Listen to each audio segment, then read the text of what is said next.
بسم اللہ الرحمن الرحیم۔ یہ دنیا بہت چھوٹی سی ہے۔ میں صرف اتنا سمجھانا چاہتی ہوں یہ واقعے کے ذریعے کہ نا اللہ کے لیے مال کو خرچ کرو، ہے نا۔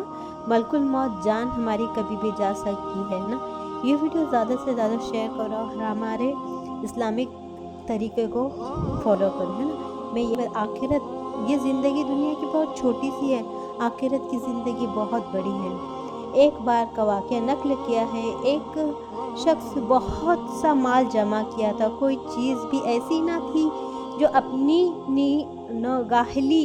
نگاہوں سے ایک بہت بڑا عالیشان محل تیار کرایا، جس کے دروازے پر غلام محافظ مقرر کیے گئے۔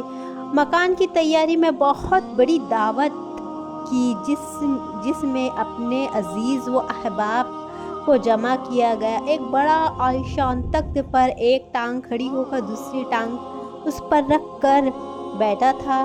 لوگ کھانا کھا رہے تھے۔ وہ اپنے دل ہی میں کہہ رہا تھا کہ ہر قسم کا ذخیرہ اتنا جمع ہو گیا کہ سال تک خیر تو خزانہ پڑے رہے گا۔ یہ خیال دل ہی میں گزرا تھا کہ ایک فقیر پھٹے ہوئے کپڑے، گلے میں جھولا لٹکایا ہوا دروازے پر اس دروازے کے کواڑ دروازے کو زور سے پیٹنا شروع کیا۔ اس سے تک کی آواز آئی۔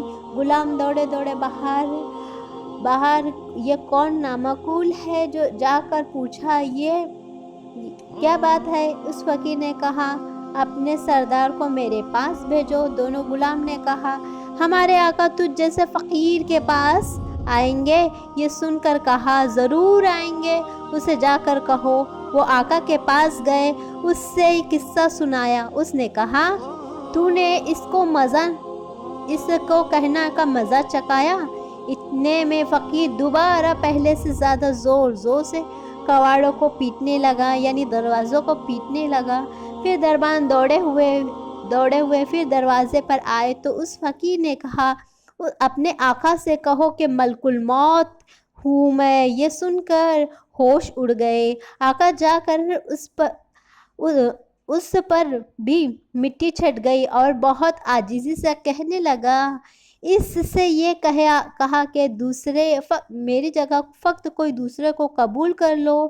اتنے میں یہ فقیر اندر پہنچ گیا۔ اس نے کہا، تجھے جو کچھ کرنا ہے کر لے، تیری روح قبض کرنے کے بغیر نہیں جا سکتا۔ اس نے اپنے سب مال جمع کرا اور اس مال سے کہنے لگا، اللہ تجھے پر لعنت ہو کہ تیری مشغولی نے مجھے اپنے مولا کی عبادت سے روک دیا۔ اتنا وقت نہ دیا کہ کسی یاد کر لیا۔ حق تعالی شاہ نے اپنی قدرت سے مال کو گواہی دی، بولنے کی قوت عطا فرمائی اللہ تعالیٰ نے۔ اس نے کہا، مجھے لعنت کیوں کرتے ہو؟ میری ہی وجہ سے تو بڑے بڑے بادشاہوں تک ایسے پہنچتا تھا جیسے نیک لوگوں اس کے دروازے سے ہٹا دیے جاتے تھے۔ میری ہی وجہ سے نازک عورتوں کی لذتیں حاصل کرتا تھا۔ میری ہی وجہ سے تو بادشاہوں کی طرح رہتا تھا۔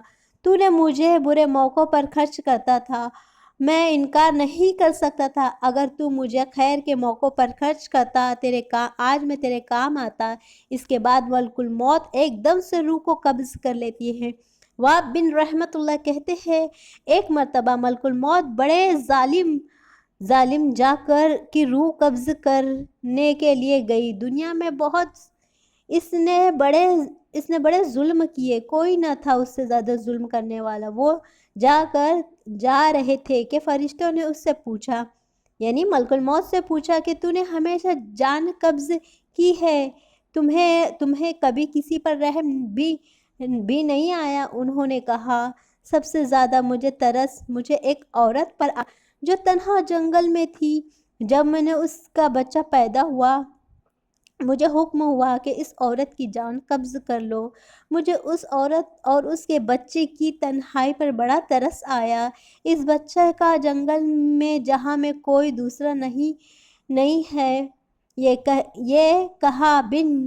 فرشتوں نے کہا، یہ وہی ظالم ہے جس کی روح تم لے ہو، یہ وہی بچہ ہے۔ ملک الموت حیرت میں رہ گئی، کہنے لگی، مولا تو پاک ہے، بڑا مہربان ہے، جو تو چاہے وہ کرتا ہے۔ حسن بصری رحمۃ اللہ فرماتے ہیں کہ جب کوئی شخص گھر والے رونا شروع کر دیتے ہیں تو ملک الموت اس کے دروازے پر کھڑے ہو کر کہتی ہے کہ میں نے اس کی روزی نہیں کھا لی یا اس کی روزی ختم کر چکا تھا، اس کی عمر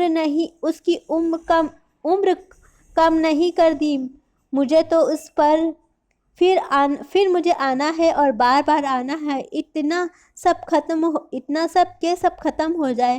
حسن بصری رحمۃ اللہ فرماتے ہیں میں نے خدا کی قسم اگر گھر والے اس وقت اس فرشتے کو دیکھ لے تو اس کی بات سن لے تو مردے کو بھول جائے اور اپنی فکر میں پڑ جائے